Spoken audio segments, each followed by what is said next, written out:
Hello friends, welcome to AJ mysterious story voice. आज हम बात करेंगे नीलावंती ग्रंथ के बारे में। नीलावंती ग्रंथ को भारत सरकार ने बैन कर दिया है क्योंकि इस ग्रंथ को एक शापित यक्षिणी द्वारा लिखा गया है।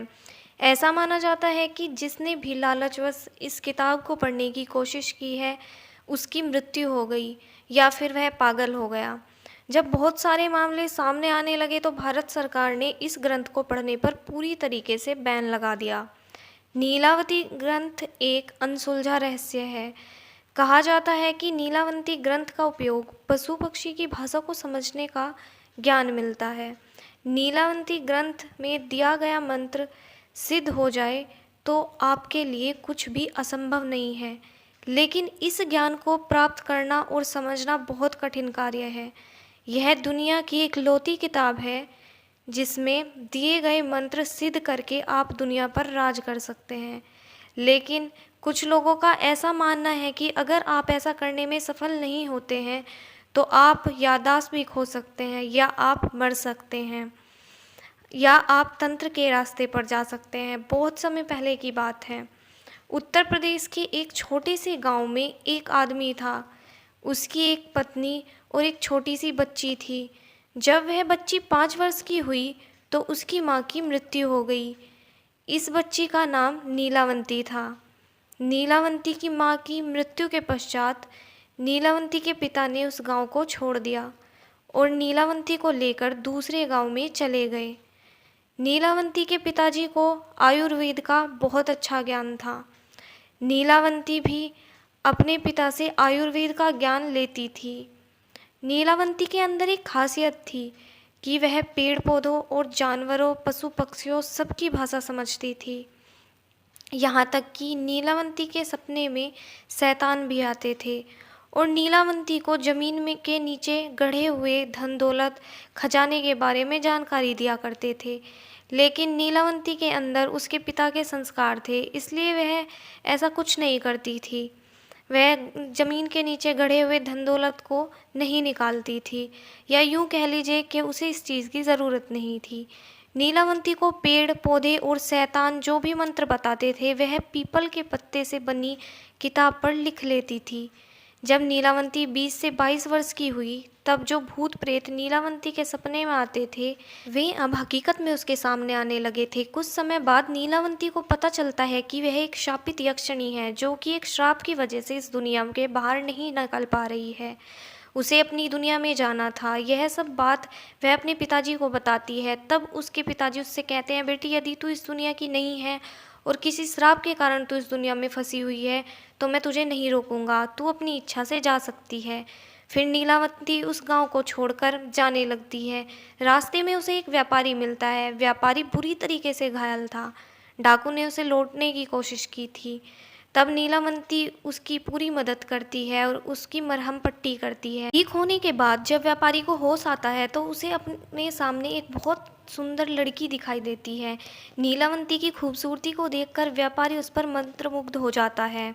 वह नीलावंती से शादी करने को कहता है क्योंकि नीलावंती को एक अच्छी आत्मा ने बताया था कि यहाँ से 35 मील की दूरी पर तुम्हें एक गांव मिलेगा और उस गांव में तुम्हें एक बरगद का पेड़ मिलेगा। वहीं से तुम्हें अपनी दुनिया में जाने का रास्ता मिलेगा। इसके अलावा तुम्हें अपने रक्त के साथ साथ पशु पक्षियों की बलि भी देनी होगी। इसी को ध्यान में रखते हुए नीलावंती ने उस व्यापारी के सामने मुस्कुराते हुए कहा, ठीक है, मुझे मंजूर है, लेकिन मेरी एक शर्त है कि रात के समय मैं तुम्हारे साथ नहीं रहूँगी। मैं कहाँ जाती हूँ, क्या करती हूँ, इसके बारे में तुम मुझसे कभी कुछ नहीं पूछोगे। व्यापारी ने कहा कि ठीक है, मुझे तुम्हारी शर्त मंजूर है। उसके बाद वह व्यापारी नीलावंती को अपनी बैलगाड़ी में बैठाकर उस गांव में ले आया। फिर शर्त के अनुसार नीलावंती ने उस व्यापारी से विवाह कर लिया। रात के समय नीलावंती प्रतिदिन बरगद के पेड़ के नीचे तंत्र मंत्र करने के लिए चली जाती थी। वहाँ पर वो अपना रक्त और पशु पक्षियों की बलि भी चढ़ाती थी। एक रात के समय जब नीलावंती तंत्र मंत्र उस बरगद के पेड़ के नीचे कर रही थी, उसी समय उस गांव के कुछ लोग नीलावंती को पशु पक्षियों की बलि देते हुए देख लेते हैं और उस व्यापारी को जाकर सारी घटना की जानकारी देते हैं। लेकिन शर्त के मुताबिक वह व्यापारी नीलावंती से कुछ नहीं पूछ पाता।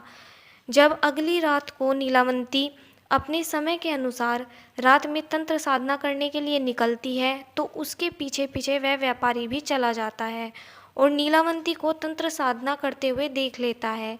अगले दिन नीलावंती के सपने में शैतान आता है और उससे बताता है कि नीलावंती, कल जब तुम तंत्र साधना करने के लिए पेड़ के नीचे जाओगी, उसी समय बरगद के पेड़ के बगल से जो नदी बहती है, उस नदी में तुम्हें एक लाश बहती हुई दिखाई देगी।